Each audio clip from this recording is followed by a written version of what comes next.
Hello, everybody, and welcome back to another N2P podcast. Flying at the minute in lockdown, smashing them out. A bit of an impromptu one today. I've been meaning to get this guy on for a few months now. If you don't know, this is Tom. Tom was part of a mental health documentary that I was a part of last year. Royal Team Talk. I've mentioned it in dispatches, I think, on the page and stuff. But yeah, we met during the documentary, and I've been meaning to get the lads on. We've been meaning to meet up and have a beer and have a bit of a chat.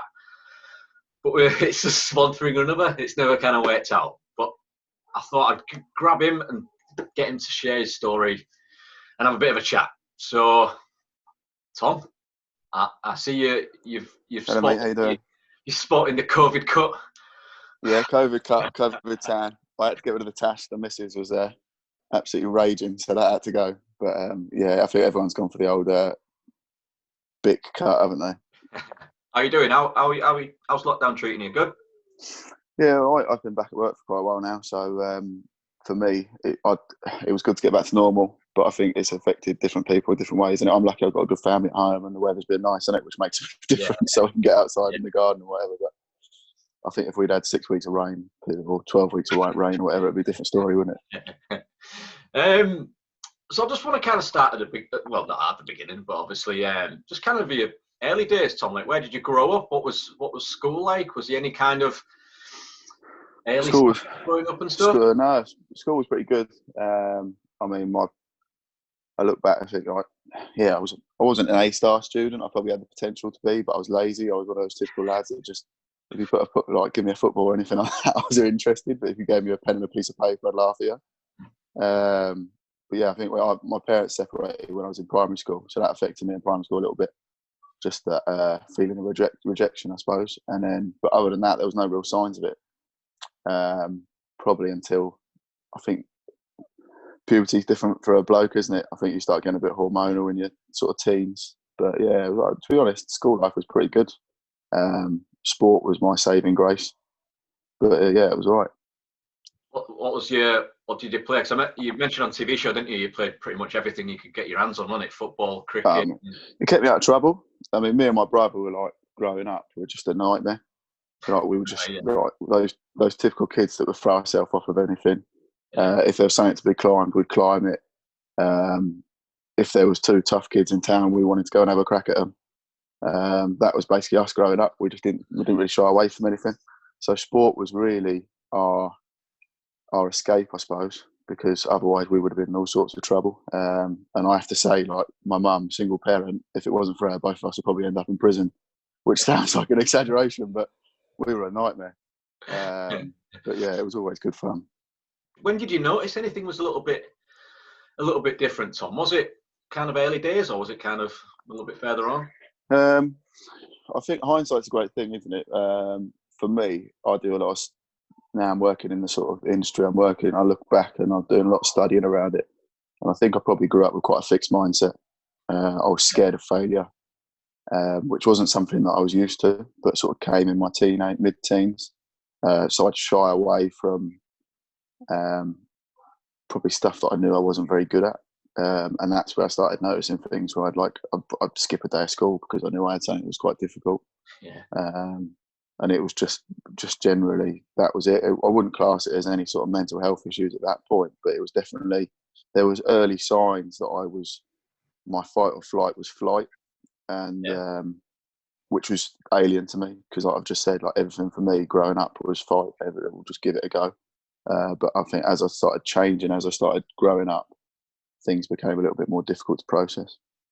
Yeah, I was very similar to you. I didn't get in with the wrong crowd. I think I was kind of a bit like you. You know, anything I found tough at school or anything like that, I'd just sack it off. Like, yeah, it's just weird how it kind of worked out. But yeah, me and my brother were very similar. Like, we played cricket till it went dark, and then we played on the Super Nintendo until yeah. You know what I mean? Anything we could do, we just kind of found our way into it and stuff. And but yeah, we was very similar to you. Like, I and my brother was pretty much inseparable until obviously a bit later on in life and stuff. So so you talk about sport. Was sport kind of a big passion early on, and obviously we'll go into what you do now a bit later on, but was sport your kind of thing you always kind of led towards? Yeah, I think quite fortunate. My mum's dad, my granddad, was massively into his sport. He was a good cyclist. Enjoyed playing a bit of football and things like that. Like, never professional or anything like that, but he was always around footballers and things like that. So he sort of encouraged us. But I think, to be honest, it was just the way of my mum getting us out of her hair. So it was like every club. So it was like Monday was something, Tuesday was something else, Wednesday was something else. Do you know what I mean? Whatever we were doing, it was like you had to keep these boys active. And it just sort of went from there. And I found that something that you probably agree with, you make better friends through hobbies and similar interests than you do school. I don't talk to anyone I went to school with, but I still talk to a few lads who used to play football with, a couple of lads I might have gone boxing with, cricket or whatever. So for me, it was such an important part of growing up. And yeah, it was passion. I think it was. I'm a competitive person, probably like yourself, and I hate losing. So for me, it was like getting that grit in your teeth and give it a go. But you need, like, team sport's so important. I think the kids lose that now because they're all stuck in the games a little bit, and the world's changing, and especially with this lockdown, I do feel sorry for them. Because at this stage of life, I don't really care if I'm on my own. But as a kid, I needed those people around me. Yeah, it's so true. Like I think I speak to one person I grew up with at school. One person, I think. Yeah. Only because I see him on Facebook every now and then. I ask him how they're doing. That's about it, really. But like, Matty, who was one of the guys on the podcast, I played cricket with him when he was 14, 15. I've just been mates with the kids and stuff, innit? And the odd kids I used to play like football with, I speak to, and I totally agree with sport. I think sport's brilliant. I think it's such a social thing, and especially if you're like kind of struggling as a kid like I was, or kind of anything kind of mental health wise when you were a little bit younger, bullied at school, sport is brilliant for you. It's so good. It gives you that competitive edge, doesn't it? Don't you think? Like, I think there's that mutual respect as well. You're on a level playing field, so it doesn't matter what background you come from. It doesn't matter, and that's the good thing. Like, I think football, boxing, whatever it is, rugby. Like, it doesn't matter what car you get dropped off in by your mum and dad. It doesn't matter what has happened the night before. Everything's forgotten. You're all there as a team, and I don't think there's many platforms that can provide that. Yeah, it's really good. I'd push any kind of young lad into sport. I think it's good because I think you find a passion early doors, don't you? It kind of focuses your mind on something a bit different. So if you have had a bad day at school, I don't know, put the clubs. The thing is, there's a lot of people making money out of sport now as well. That you actually, sorry, my missus just walked past. This out of me. Yeah, I think like a lot of people making money out of sport now. So there's a platform for life afterwards as well. Do you know what I mean? I've worked in sport since I was sort of 15, 16. So it's definitely given me a stepping stone into adulthood and adult life. And you can learn a lot. Like, we sat there, I think, the night before we did the documentary, didn't we? Had sort of like what you'd call a coaching conversation over a light beer. And it was, but that we had something in common straight away, didn't we? Yeah, it was weird. It was weird that. Because I knew, we'll get into it in a bit later on, but yeah, I knew Archie, and he said, oh, here's Tom and here's Paul. And I was like, oh, how are you doing, boys? Oh, what we're watching, it was Spurs. And I was like, oh, right, okay. And then nearly 90% of us were Spurs fans.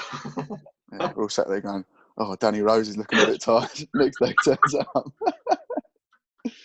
I remember that, yeah. Yeah, that was so surreal. So when was the point you noticed that something wasn't quite right, Tom? What was it for you? Was it a little bit of kind of depression? Was it anxiety? What was it? What did you notice? Any kind of different signs? Any triggers? Just a lack of motivation, really. Was it? Yeah, it was. Yeah, it's a tough one to describe, isn't it? Really. Yeah, I think it's just a bit of self-doubt, I suppose. Sometimes that can be quite difficult. But also, I think like the language you use in your own head is really important, isn't it? And that language changed all of a sudden and made things very difficult, because I think I read a book recently about I think you heard the 5-second rule, about the first 5 seconds when you wake up is the most important part of your day, and how that 5, 4, 3, 2, 1 in the morning can make a massive difference. And I think that language that was being used was completely alien to me, and it was just it was crap, to be honest with you, because I set myself up completely wrong. I think, like you said about getting in with the wrong crowd, I think I had the wrong people around me. It was a very sort of, how do they describe it? It was social, but it was social in the wrong way. Everyone was boozing. There was no sort of positive improving each other. And the people you surround yourself with can be really important, can't it? Absolutely, yeah. It's a big influence on your life when you're that kind of age, isn't it? Like who you can hang around with and stuff, and it can kind of lead you in different ways, and influence kind of how you think, and stuff like that. Especially if everyone, I suppose it's a thing, isn't it? When you're 16, 17, 18, you get it's beer and women, don't you? And it's that crossroads, I think. Especially you see most sportsmen, don't you? Like when they get to a certain age and they go, "Oh yeah, I didn't kick on at football because I noticed beer and women." It's just true though. I think for me, I was playing like elite sport at the time, playing decent level of football and all that, and then doing boxing, doing cricket and things like that. Some of it was just for enjoyment. Some of it I actually saw a career in, and then all of a sudden I was just like started getting distracted, didn't you?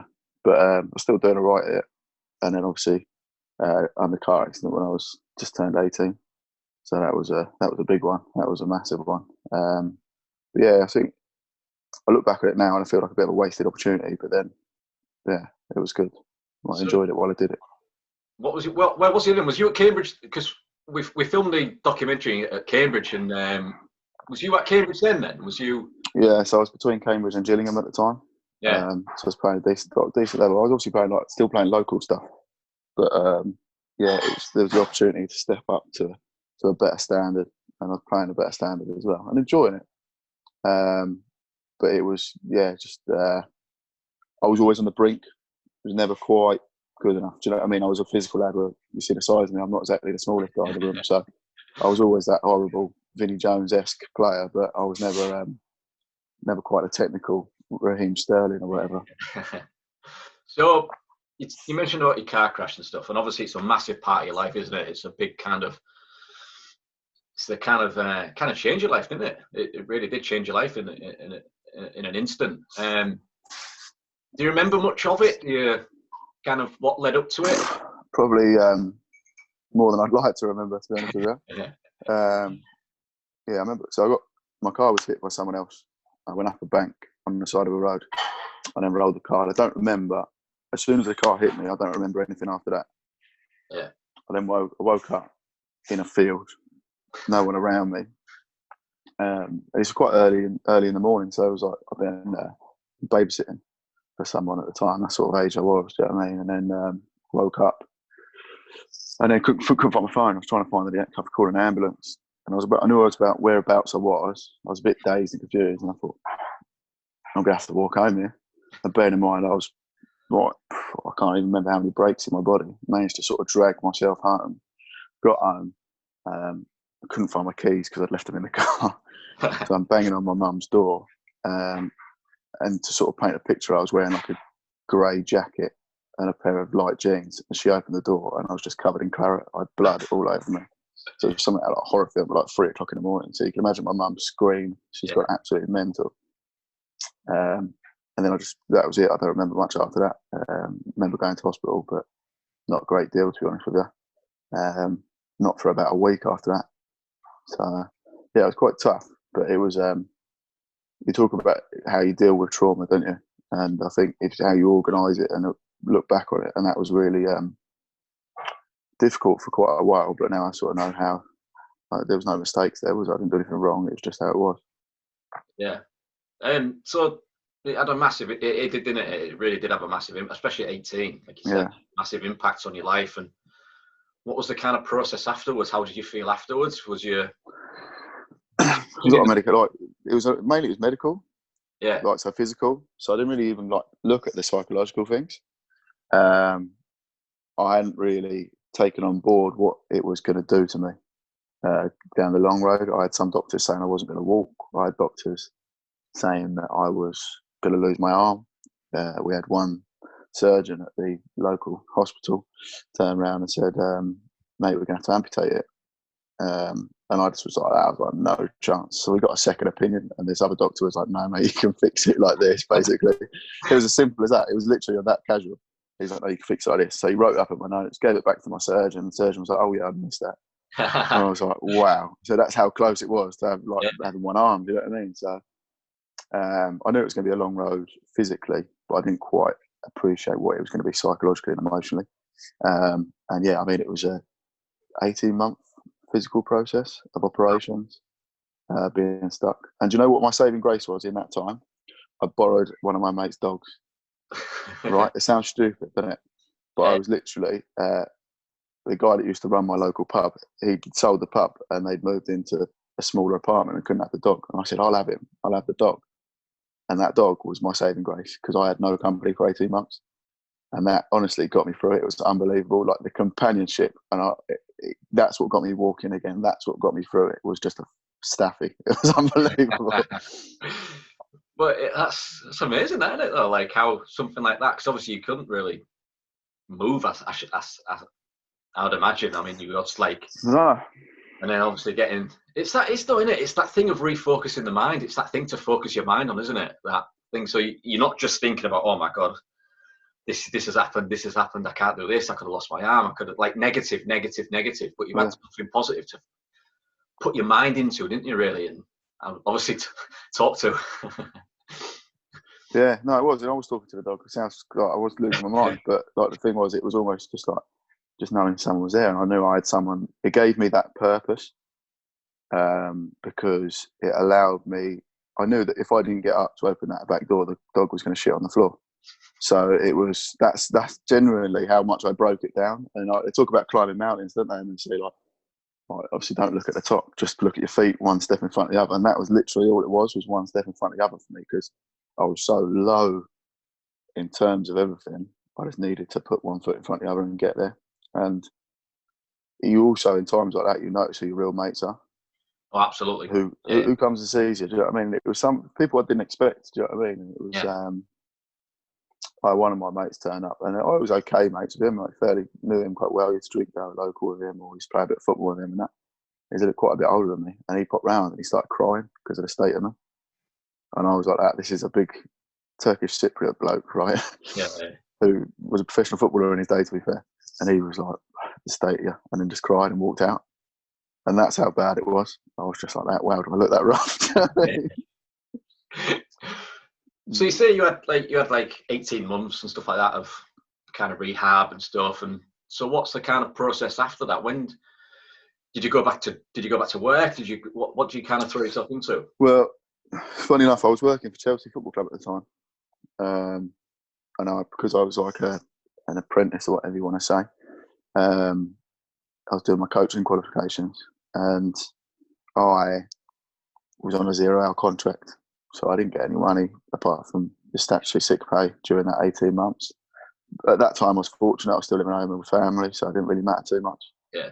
And I couldn't go and do anything, so it made no difference. Do you know what I mean? I spent my money on box sets. It's not like obviously pre-Netflix, but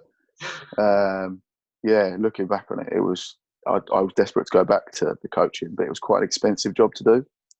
So you were driving around to schools, you were driving to training grounds. Do you have any bear in mind training grounds in Cobham? I was driving to the other side of Essex, London. So for me, that just wasn't feasible. So I went and got an agency job in a factory because I just needed the money coming back in, and I was determined that I was going to give life another crack. And I did. What did I do? A year at this factory, hated every single minute of it. Oh, mate, it was horrendous. But yeah, I just needed to get myself back out there and doing something, really. 18 months of kind of rehab and stuff. What was the kind of thought process? What was your kind of, was it that I'm going to get up, I am going to do this, or was it a kind of... It wasn't originally. I thought I'd given up to start with. Yeah. For me, to start with, it was a bit like, this is it. Like, because I think, you know, it's like with doctors, they're never going to tell you the best case scenario, they're going to tell you the worst case scenario because they're trying to cover their asses. So for me, all I was getting was rubbish constantly. So I was, basically really not that interested. I'd given up, and then something clicked. I was like, I've got to give this another go. I don't know what stage that was, but I started going out again, even though I was struggling. One of my mates would pick me up, take me down to the pub, or my mate would go out and sounds stupid, just go and have a coffee in a shopping centre or something like that. And it was just little things, just gradually getting back into things. And you do have to change your mindset. You have to. Yeah. I hadn't come across vision boards and things like that at the time. It's something I use now. But yeah, I wish I had that then, because it was just that little thing. And then I read Bruce Lee's book, which is just like, that was, for me, I'd never realised that he'd had an accident in martial arts and was told he was never going to walk again. And it was that, every day, just dreaming about walking again and doing this, that and the other and going to be better. And yeah, that was it. Like, something clicked in my head. Was you kind of telling anybody how you felt then? Was you, like you say? No, not at all. Not at all. No, just wasn't the done thing. Wasn't the done thing then. Wasn't the done thing in my family. I'll talk about it a bit later, but yeah, my brother didn't understand it at all. He was just like, come on, get on with it. I don't really have a particularly good relationship with my dad, so that was out of the question. But yeah, there was no one really that I felt comfortable enough to talk to. Yeah. However, looking back on it, I probably could have done. But hindsight's a great thing, isn't it? Brilliant, isn't it? Yeah, exactly. No, and then, like I say, like going back to what I talk about on the documentary, was that one of my mates just pulled me to one side and said, "Mate, something's wrong with you. What's going on?" Do you know what I mean? Like, it was like he described it as talking to a ghost. It was like a bit of an exaggeration, probably, but the drama queen. But I wasn't there. I was looking around the room the whole time, and I just wasn't listening to anyone, because it's had like 1,000,001 things in your head where you probably be able to explain what your situation was like. But I just felt like there was not voices or anything, like, not quite that hysteric, but just genuinely I wasn't with it. Yeah, it's like over-analysing everything. Yeah. We'll get onto the documentary in a minute. But yeah, I was like that.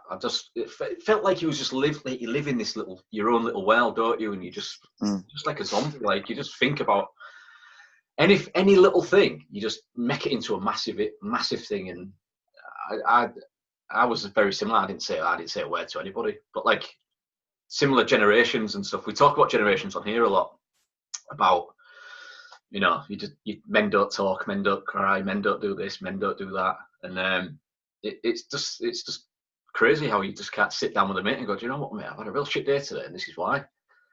And it's just amazing how that's just not the done thing. I think it's really strange. Some people don't understand, do they? No, that's the thing. Like, I had a friend of mine, Becca, on the last one, and she was saying awareness is brilliant. All this awareness is fantastic, but if you don't understand why, then it just doesn't.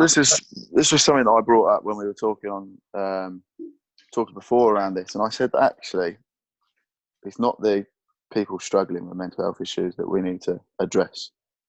It's the people without it. It's the people that might have it but don't know about it. It's learning how to ask questions. It's learning how to listen. It's not learning how to talk, because we all know how to talk. We all know how to sit there and go, Colson, mate, do you know what? I'm really not feeling great today. We all know how to say that. But unless the person on the other end knows how to listen to it and ask the right questions and whatever, we're never going to get anywhere with it. So for me, we're addressing it completely wrong. That's just my opinion, to be honest. Yeah, it's a real topic for discussion, I think. I think it, like you say, with people like us and stuff who've had a little bit of mental health issues and stuff. But I still have a mate now who just says, "That's fucking sort yourself out," and then talk about something else. And I must admit, like, I've been with my missus a little while now, but she's brilliant for me. She's absolutely fantastic, because she is just black and white, and that's what I need sometimes. Because I don't need someone sitting there telling me I'm great. I don't need someone sitting there telling me, oh, everything's going to be all right. I need someone to say, do you know what, get it out and get on with it. And sometimes you do need that tough love. It's finding that balance, isn't it? It's like you do need that person to talk to and shoulder to cry on, or whatever you want to call it. But you also need that person giving you that whack on the arse, going, come on, mate, get out there and get on with it. Everyone has a different role in your life, don't they? You don't realise it, but look, like you said, hindsight's a great thing. Like, people come along just at the right time, just when you need it. Like, and I had that when, obviously, when I went through my divorce, that was that critical moment I needed, that realization I needed to go and fucking, like you said, just fucking get it out and move on, and kind of obviously start talking about it. And that's just what I needed. I just needed help. I didn't realize it, but then I just needed help in whatever way that was, like therapy and stuff like that. And well, I don't even know if it's helped sometimes, is it? I know you're similar to me in a sense that you're competitive, you're comfortable in yourself, but you also like to push yourself. And actually, I think sometimes it's just that guiding hand. You just need that person to show you in the right direction sometimes. And for me, I'm overly proud at times probably, but I just needed someone to hold my hand for it. Do you know, that sounds ridiculous. Like I'm 16 stone and 6'3", but I needed someone to hold my hand and go, "Come on, big boy, we can do this." It's like, that was it. You know, I didn't need someone to sit there and listen to me for hours on end. I just needed someone to show me what I was capable of. Really, I think so. Yeah. So you kind of career-wise and stuff. So you boxing, was boxing always your kind of thing? Was it? I've always been around it. Love the sport. Love what it stands for. I started running some championships, like the Boys Clubs Championships in 2017. Ran that for a number of years, and then I started working for England Boxing, so the national governing body, so your FA, I suppose, of boxing, on a much smaller scale, I might add. And I was, got involved with that and got involved with the coaching. I run my own local club alongside a fantastic team of coaches. Can't take anything away from them. And it's been my saving grace. 100% that club is fantastic for me, because it's that feeling of giving back. I learn from every single one of the kids in there. I learn from all the coaches. Working for the national governing body was fantastic as well, because it gave me an opportunity to meet some good people. I travelled a lot. I've seen a lot of things. It obviously has come to an end, that job now, because I've decided to move on to a less selfish career. Boxing is a great sport, and you see it now being used more and more and more. And I like to use the word sexy. I think boxing is quite sexy at the minute. It's a bit of that AJ effect, where he's come on the scene. We've done a lot of work with AJ, and just he's a beaming light. He's really people smile when they're around him, unless he's punched them in the face, obviously. But it's a great sport to help kids. It's a great sport to help adults, and it's used in so many fantastic ways. And you'll find, probably up in your region as well, on the worst estate where nothing can function, there's a boxing club thriving, where there's no issues with behaviour, there's no issues with mental health. There's so much that boxing can do that other sports can't, and who they can access. Like I say, I'm not working in boxing at the moment. I'm working in teaching, but it's been really good. So, would you, like you say, it was your saving grace? So when did you kind of transition from, being in rehab and thinking the world's going to end? Was it the coaching? Was it the coaching thing? And you kind of I've always been interested in coaching. I'm not a teacher. I like to think I'm more of a coach. I'm not one of these life coaches that's selling themselves on Instagram. I like to think I'm one of those people that, I could turn something into a picture. I think everyone learns differently. I was one of those kids that I like doing. That was how I learned. I learned by seeing and doing rather than listening and writing. So for me, if you talk about learning styles, that would be mine. I've always enjoyed coaching, and coaching the boxing as well. A lot of the kids walk in the gym, they've got nothing. Do you know what I mean? They really have got nothing. And I talk to a lot of good people in the sport, and they say exactly the same. I'm in quite an affluent area compared to a lot of these boxing clubs. The coaching's been really good to give something back. It's that sense of reward, that sense of it's an easy win in terms of achievement, because it's not based on your achievement, it's based on other people's. So depending on how far you push yourself, you can really achieve something, whether that's football, CrossFit, weightlifting, boxing, whatever it is. I think that ability to give back to someone else, that's just, you can't match it. Yeah, it's a great feeling. It's the reason I kind of started. Like we are quite similar. Like, I was the same. Like, I wanted to give something back. I didn't want people to think that they couldn't. I don't know what the word I'm looking for. Kind of speak about things. Do you know what I mean? Like I want people to see that I can do it. So if I can do it, then other people can do it and stuff like that. And I think it is like you say, it's that coaching thing, isn't it? It's like if you put a lot of time and a lot of effort into someone, you see them do really well. It's buzz, isn't it? It just gives you that buzz of like, I've directly. It's not even based on doing really well. I think it's just seeing them grow as a person. Yeah. And knowing that their life's better off since you've been in it. I look at some of the kids that I've had through the gym, and I mean, I can't name any names, obviously, but we had one kid that came in the gym that was quiet. Clearly, you could see he was struggling with his self-esteem, struggled with a bit of a twitch. And now, you wouldn't even recognise him, do you know what I mean? Like, he can control it, but he's also walks into the room and he's high-fiving people, he's fist-bumping the adults and stuff like that, do you know what I mean? It's just a different kid, and that for me is a bigger win than anyone winning a national title or anything like that, because you know that he's now a better child or a better person because of that gym and because of that sport. That's what coaching is all about. If you go into it with no expectations of getting anything back, you'll always win. You can tell you're really passionate about it, aren't you? Like it really did kind of push you, didn't it? It kind of pushed you into kind of helping yourself a little bit more as well. Do you think it really helped you as well?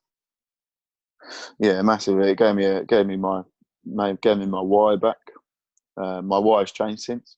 It's not the be all and end all for me anymore. I'm passionate about it, but I could quite happily hand it over and do less now. I'm taking a step back. I obviously got a young family on the way and things like that. So it's for me, things will change a long life as they do. But for me, it was that gave me that get up and go. Do you know what I mean? It consumes me, and as you can tell, I'm mad as a box of frogs. I'll do everything 100% or nothing. But it was, it gave me that kickback.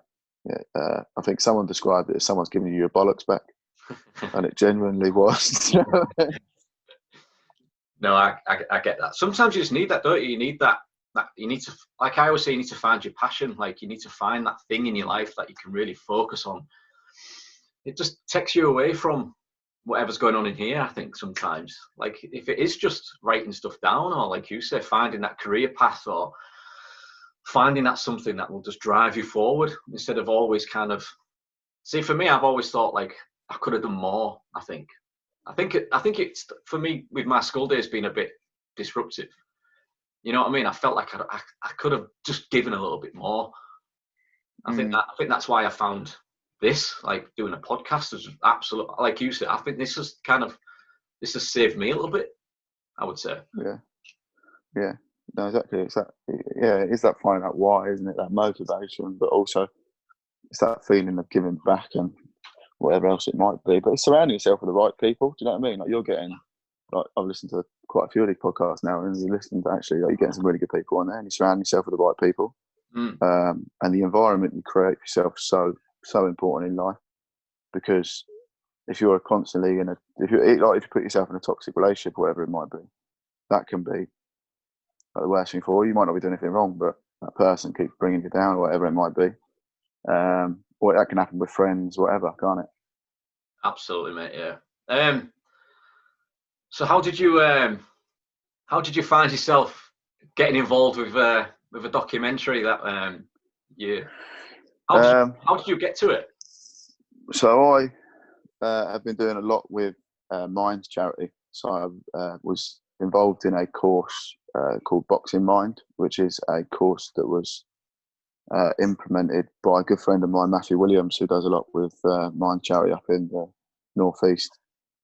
And he I started doing some tutoring with it and started helping him with the course, getting involved with this, that, and the other, and ended up leading on it for England Boxing quite a while as well.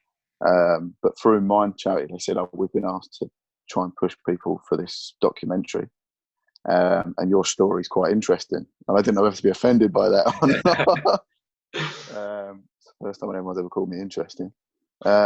So, yeah, after seemed like 150 phone calls with Archie, video interviews, pictures. I must have told my story a million times before I even got on the documentary.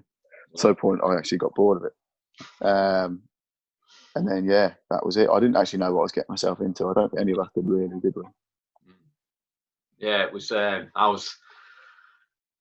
I know. Actually, you see, I actually used to live up here, and we used to kind of knock about together and stuff. And he kind of gave me a buzz one day, and he hadn't rung me ever, and he rung me off Facebook. He rung me, and I went, right, okay.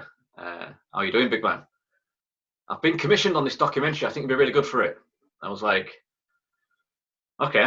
And then that was it. Then he went, 2 weeks later, he went, I need to speak to you on the phone, like recorded phone. So I was like, okay, recorded phone, okay. I need to speak to you on Skype. You got Skype? And then it was Skype. And then you need to do a screen test. Can you do an online screen test? I was like, yeah, okay, yeah, fine. And this was like months and like over and over and over. Yeah. It was he was stalking. The best thing was when I started digging through road social media. Yeah. And he come back to me, he goes, you said this in 2012 or something like that. I was like, did I? I was like, so I quickly deleted like my old Twitter and everything like that because it was from when I was like a teenager or whatever. I was like, Christ, I was horrible. He goes, can you let me into your social media? I went, no, not a chance. Not a chance. He went, I need to go through your social media. So I was like, oh man. Luckily my Instagram's private, so you can't see that. But then you get Facebook memories, don't you? So I was like going through my memories every day leading up to when he was going. I was just deleting all the jokes, all the stuff, deleting everything. I've not got like to think I've not got a bad bone in my body, but some of those things that came out were pretty risque.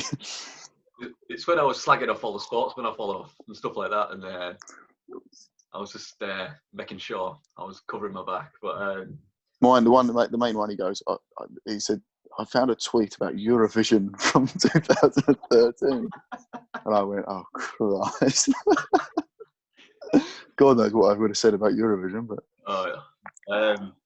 so we kind of got put onto this documentary, and it was we was told it was based around mental health and sport. So I was like, oh, it's fantastic, isn't it? Like, so we got told it was a little piece, wasn't it, for Match of the Day, wasn't it, on FA Cup final day with Dan Walker, who was just going to have a kick about. Football Focus, wasn't it? Yeah. Football Focus, that was it, yeah. We was just going to have a kick around with Dan Walker, have a bit of a chat, and that was about it. And then it just kind of, it's just weird. Escalated, didn't it? Yeah, it just kind of got... I think we all met the night before, didn't we, in the hotel in Cambridge? And I remember us all sort of sitting there working each other out a little bit, weren't we? Because I've sort of sat there on my own. I just had a pint of Guinness watching. I was watching the Tottenham game on telly, and all of a sudden Archie came over and introduced me to Paul, and then and then I think you came over and all this sort of stuff, and it was just one thing after another, and I was a bit like sat there going, well, what? And then we were just sort of trying to work each other out a bit, I think, weren't we? Because we were thinking, right, we're going to have to open up to these lads, which is obviously still alien, isn't it? He was like, so the initial premises, we was going to talk like we got told. We was going to talk to each other. Yeah, we thought it was like a 5-side setup, didn't we? And then sit in the change rooms and have a chat. Yeah, and then the night before, we was just kind of sat there going, oh my God, I'm going to have to tell him, like, I went through a divorce and I've got depression and now I'm sat here in Cambridge and I've got to tell him on camera and stuff. I was like, man, this is going to be tough. But no, it was a good day, wasn't it? It was. To be fair, it was great. Did work out all right. So there was Tom, obviously. There was Paul, another fellow Northerner from Donny, Paul. And then there was Steve Huntley from... he lives near you. Does he live near you, Steve? Essex, Leon C, isn't he? Yeah, and there was Steve. Yeah. The way the documentary panned out, it was quite funny how they worked it out, because I went through kind of bullying as a young age. And then you went through kind of injury kind of rehab, didn't you? Mental health through injury and stuff. So Steve went through... He lost his dad, didn't he, a couple of months before the documentary? Yeah. So he went through like kind of grief. And Paul went through kind of body image. So they went through like 4 really big kind of male mental health kind of... Which all linked well to the footballers as well. You know, they did it. It was real clever. Clever, yeah. And then So yeah, we kind of met up the night before, and then the next day we all kind of got together on a documentary and had a kick about, and within 5 minutes my calf exploded. And then, mate, I was in agony. You don't. Oh, thank God. My boots fell apart. Yeah. I literally took my boots off at the end of the day, and the bottom of my boot fell off. I was like, oh, Christ. I've chucked them in a bin since. I've actually got the kit still, and might get it framed with a picture of us. Like, I think that'd be quite a good idea. Yeah, I've got the kit. Yeah, I've got my spare shirt signed as well, which we'll talk about in a minute. But so your kind of thing about the documentary, your story came across of you was paired with Jermaine Genius. So we didn't know these footballers were there. So we played football, didn't we, in the morning? And they didn't kind of cut it in, didn't they, and cut it out and cut little bits in and cut little bits out. And the main thing was we got paired up with footballers and stuff, and we didn't know they was there. And then we got all lined up, and then Crouchy came out the first time. And we was actually like slagging off Spurs like all morning, how because we're both Spurs fans, and we was just like going, oh, I can't believe how shit Spurs was for fucking Danny Rose. Oh, he should have scored, he should have scored, he should have scored. And out comes Danny Rose. Yeah. Yeah, and it's a funny thing about Jermaine Genius coming out and me being paired with him was my brother as a kid was a Newcastle fan. So I had Genius on the back of my Spurs shirt, and my brother had Genius on the back of his Newcastle shirt. And then to be paired up with him was just mental. Yeah, it was crazy. Yeah. I did tell that. I told him that as well. So yeah, and then out come all these footballers, and we was like, oh wow, this is great. Being Spurs fans, I was like, oh, if Harry Kane comes out, I'm going to lose my shit. And then Thierry Henry, obviously Steve lost his mind. It was just a weird experience, I think, for me. It's just weird, like seeing all these people in what, like, eventually what you became a part of. I think the program came across okay. I think they could have done like we talk a lot, don't we, about it could have been so much more. Could have been so much a bigger thing. Well, I think especially as the like Prince William's done this extra minute before the game and everything like that, kicking it off so everyone can have a chat and all this sort of stuff. But I don't think it was acted on very well. That's no slate to the people involved. I think the people involved were fantastic, but maybe the people with the schedules. Because you look at what it could have done. I think it done decent viewing, didn't it, on iPlayer? Yeah. But if you had that at prime time, just before match of the day, or I'm not, because there's no swearing in it, so it doesn't have to be after the watershed, does it? For me, it was just, it missed every opportunity it had to make an impact. And that could have changed so many people's lives. Yeah, it was the main premise of the what sort of reception did you get afterwards? Me? Oh, yeah. Mate, messages of people I ain't spoke to in years. And, oh, you on telly? Yeah. I've just seen you on telly, that kind of thing. But the main feedback I got was, because I was doing a little bit of this kind of thing before I got onto the TV show and stuff. So people were like, oh, it's going to make a massive difference. Thank you. And I got, like, my Twitter went mental. Like, I sent a tweet out to Dan Walker, I think, just after it. And then people picked it up and stuff off the hashtag and that. And it just went mental. Like, oh, it's brilliant. It's brilliant. Thank you so much for opening up and telling. You're going to help so many people. And your story of, bullying and stuff like that was great. And yeah, the feedback was fantastic. And like Archie's told me that like it did really well, like on the iPlayer and stuff. But I think like the main premise of the TV show is to get men talking, wasn't it? Get men talking around sport. And whenever you talk around sport is to talk about other things as well. And then the prince was great. Like I thought he was a legend. He was funny, taking the piss out of Crouchy and stuff. And he was. It had to be light-hearted, didn't it? You couldn't have gone in with a somber attitude. But it had to be light-hearted. I thought he was really good. I mean, obviously that's his job, and it comes across great. But I thought he was brilliant, and he gave us a little bit of time at the end, didn't he? Like give us 10 minutes, just had a bit of a chat with us all and stuff, and he was really good. But yeah, I think that I think the repeat that went out the other week, I think that they really missed a trick. I think that to go out at midnight, like. I had a conversation with the new guys I worked with because a lot of them didn't know I was in it. Then I sent around a thing on the group chat or whatever, just saying, if you're still up at midnight on Saturday and fancy watching some bloke on the telly, so I'd get quarter to midnight. Do you know what I mean? I watched it on iPlayer the next day. even though I've seen it before, obviously got it. But Yeah. I was just like, I didn't even stay up for it. I just thought, like, out of protest more than anything, really. But the fact is, I like my sleep. Do you know what I mean? So, it's never going to pick up traction, is it? At that sort of time. And I think I look at, like some of the people obviously from the BBC were fantastic at that time, but they were also completely oblivious to us and what we've done for the documentary. I'm not sitting there blowing our own trumpets and saying, "Oh yeah, we should have been looked after." Do you know what I mean? But to volunteer, I know we had a fantastic day and give up so much sensitive information. It takes quite a bit, I think.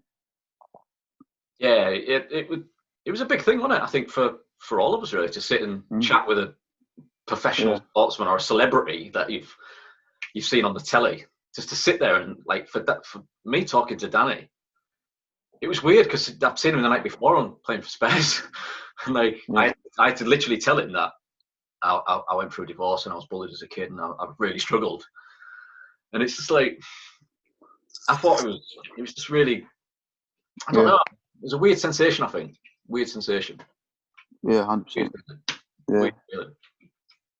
What was your kind of feelings afterwards?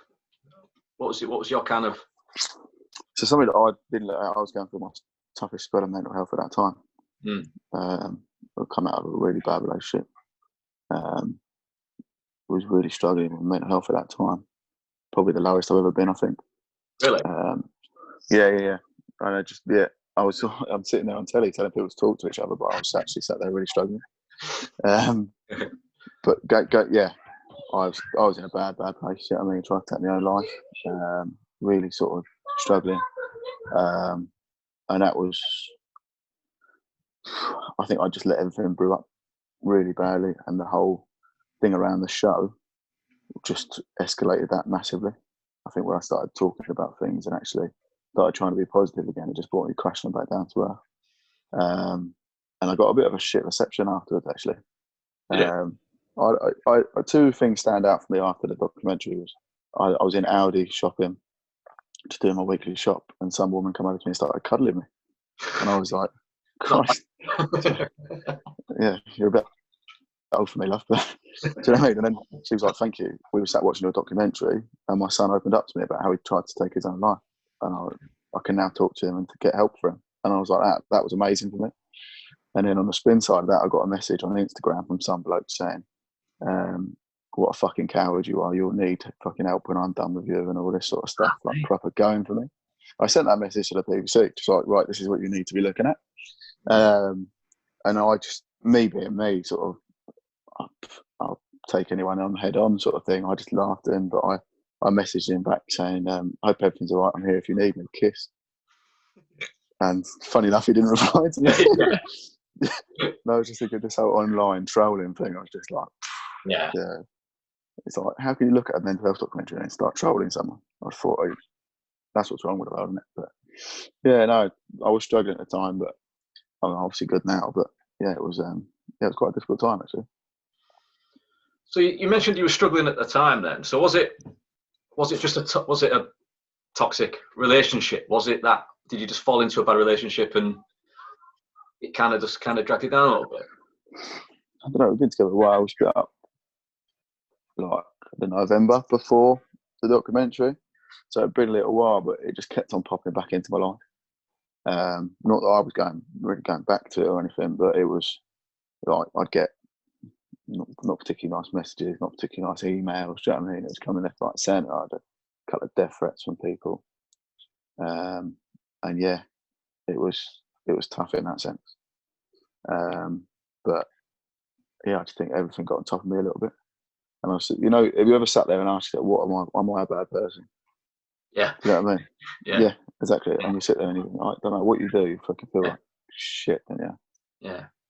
And that's how I was feeling at the time, just feeling really rubbish. And basically I got over the top for me, couldn't handle it.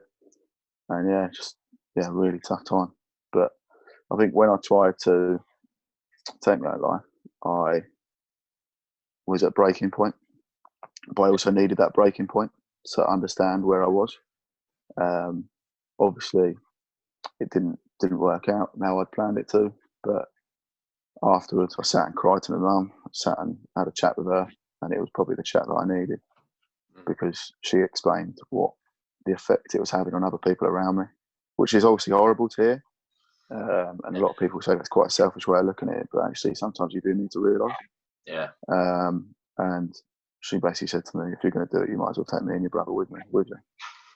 And I was like, why? She goes, because we don't want to live without you. And that was the eye opener I needed. And I can't thank her enough for that conversation, because she's the reason that I'm probably the best I've ever been. When I sit here now, mate, and I am the best I've ever been. So I'm the happiest I've ever been. I get up every morning early, I train, I do this, that, and the other. But it was that conversation that helped me, or I don't know, it helped the right word, kicked me up the arse and got me back going. I think it's that realization, isn't it? I think that's what it is. It's a realization that it's not just you, isn't it? It's the people around you. Yeah, massively. And I mean, I don't think, when people sit there and say you're selfish, I don't think you are, because at the time, everything's so crap that you don't give a shit what's going on around you. You're thinking about that. Your vision and your mentality is so blurred because of everything just dark, that you end up doing stupid things.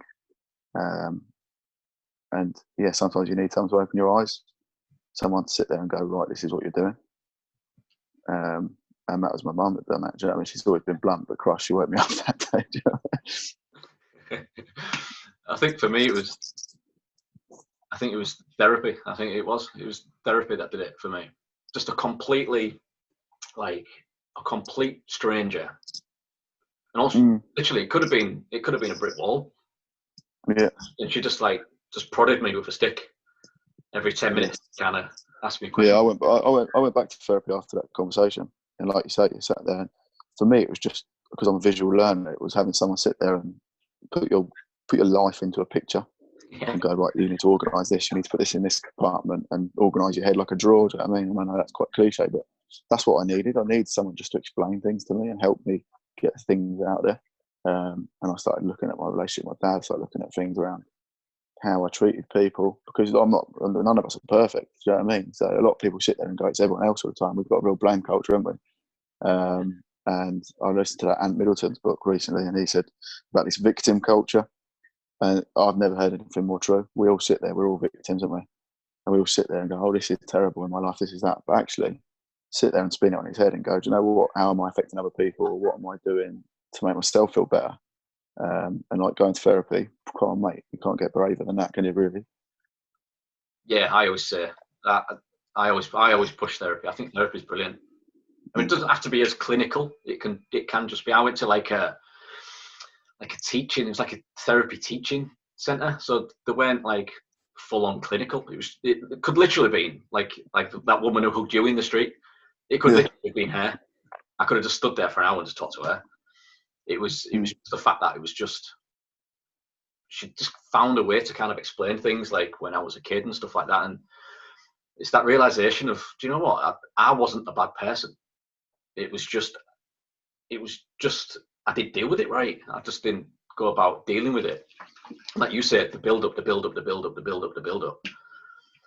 And then I just, that one day, I popped out of this world I was living in.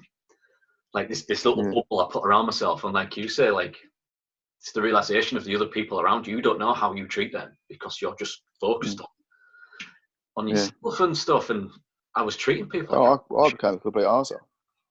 100%. Started becoming an arsehole. I just shut everyone down. Like, if someone tried to pay me a compliment, I'd tell them to do one, basically. I was just in my own little bubble, being a knob 99% of the time. And the time I wasn't was probably after a few beers and I was telling people I loved them. I was like that. It's weird, isn't it? It's weird how, like, I always tell people, if you actually sit down with one of your friends or sit down with somebody and tell them your story, and you will find a connection somewhere that they've been through something you've been through. Yeah. And you've been through something like they've been, and it's just amazing how stories connect.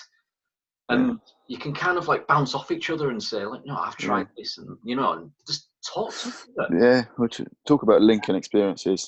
My brother's never understood mental health in the slightest. His best friend took his own life a couple of months ago. And to have your younger brother ring you in tears Do you know what I mean? A really difficult thing to hear. Yeah. And about 3 or 4 weeks ago, my brother sat me down, socially distancing, obviously, and said to me, "I finally understand what you've been through.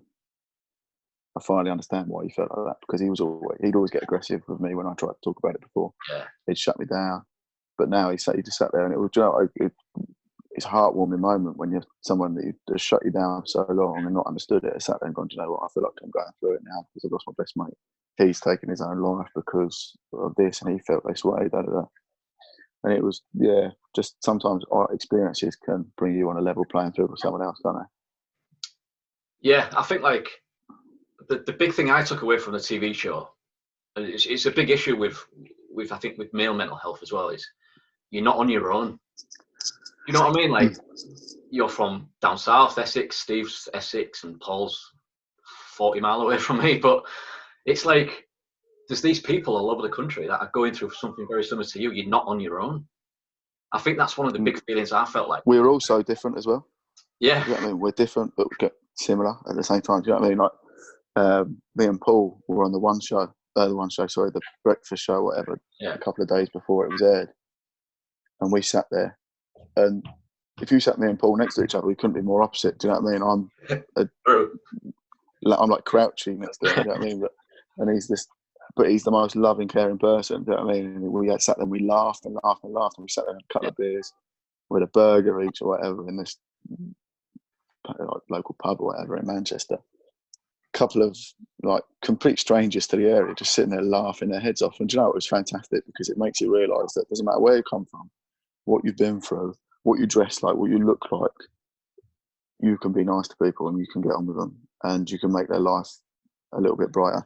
And sitting there with Paul that day, I sat there and went, I think I took a selfie and sent it to my mum saying, "I'm having a good catch up before we go on TV tomorrow."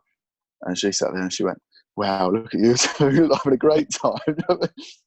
But it just goes to show, doesn't it? You know what I mean? And we all, I mean, I've kept in contact with you, I've kept in contact with Paul a little bit. I speak to Steve now and then, but we sort of, we will get together at some point, obviously. But it's, we're so different. You've changed your career now, obviously. You've gone into teaching, I think you said, didn't you? So kind of teaching. You said you'd never be a teacher. And now so I say I'm a teacher. I work with young people that have never been accepted into education, so non-mainstream alternative education, which is fantastic.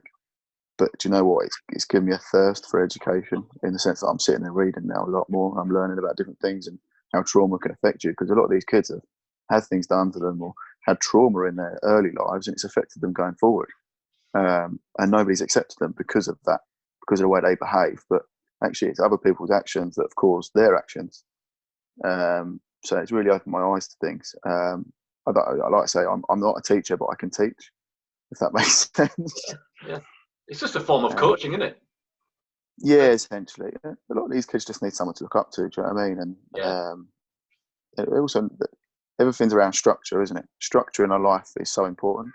So we talk about routine a lot with mental health, don't we? And I mean, I've listened to some of the things you were talking about recently and about how having habits and having routines is so important to having a positive mindset.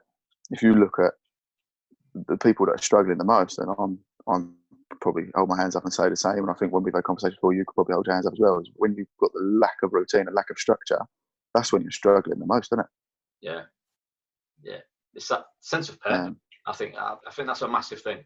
Is finding that passion and finding that sense of purpose.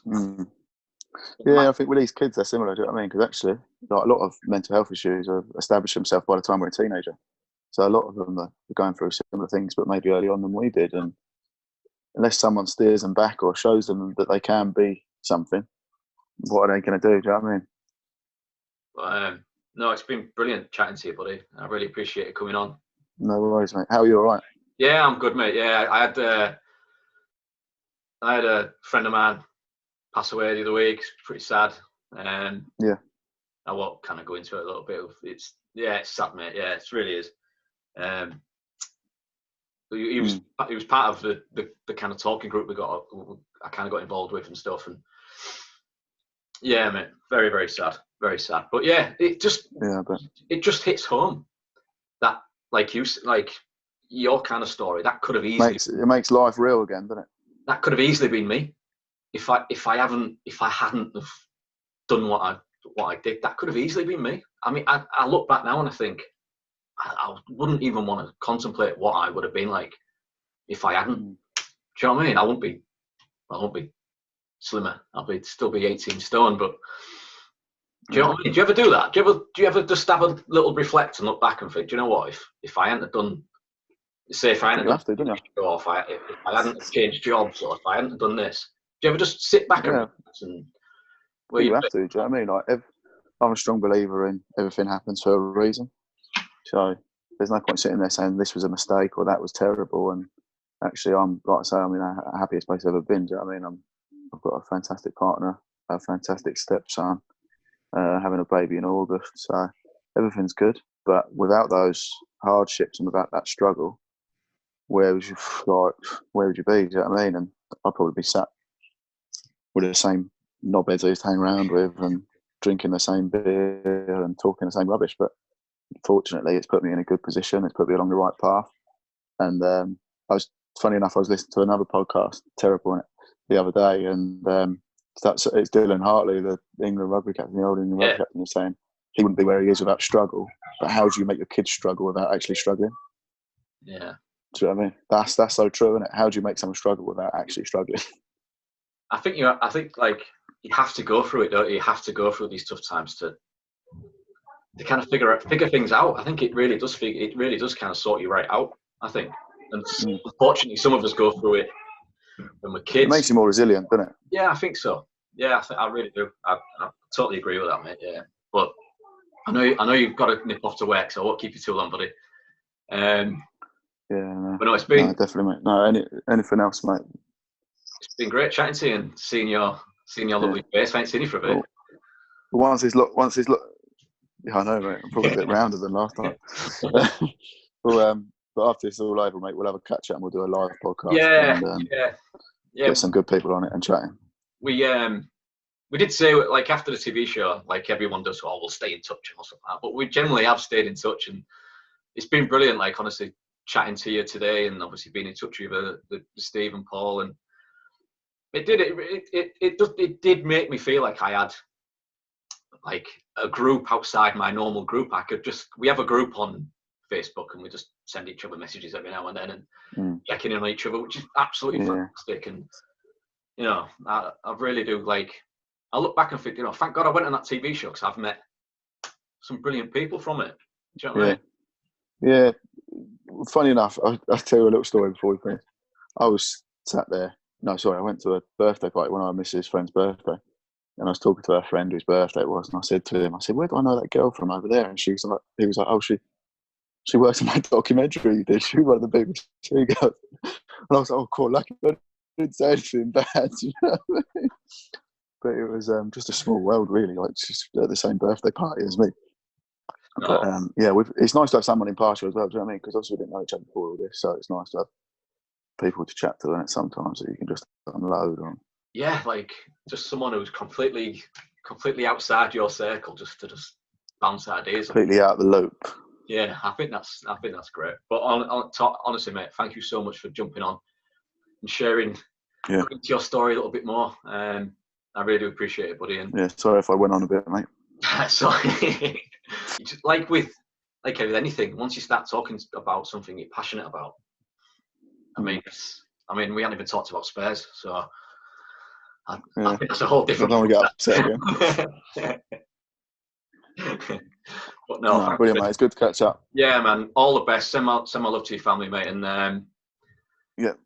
I'll stay safe, and hopefully, fingers crossed, in a few months' time, we'll have a beer. Yeah, mate. When the baby's born, come down and we'll have a couple of beers. Absolutely, buddy. Thanks, mate. Enjoy the rest of your day. Enjoy your day at work. Yeah, you too, mate. Take care, buddy. See you later, mate.